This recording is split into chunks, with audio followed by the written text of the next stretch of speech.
บทជំរៀងផ្ដែផ្ដាំបងច្រៀងជូនស្រីរៀបរាប់ពីអត្ថន័យនៃការឈឺ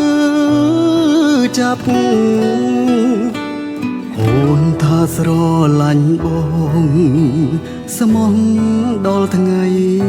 ស្លាប់អូនបញ្ជាំងច្បាំងឲ្យបងលងចិត្តឬមួយក៏គ្រប់យ៉ាងត្រឹមជាការសំដែង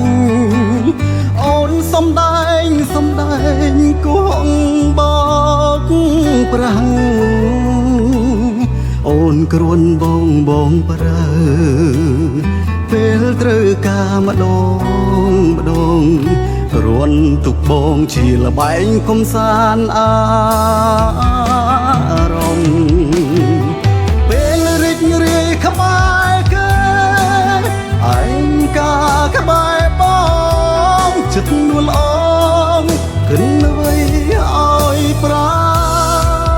កដមែនហើយបងល្ងងព្រោះស្នេហ៍អូនព្រោះតែអូនធ្វើបងល្ងងបែបនេះចាប់ពីស្អែកនេះសបកឈុំទាតងមនុស្សដូចអូនទៅចង់បងឈប់ស្ដាយ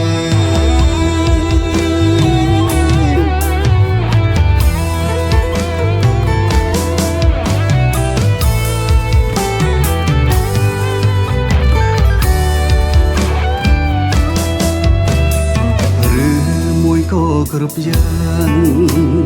ត្រឹមជាការសំដែងអូនសំដែ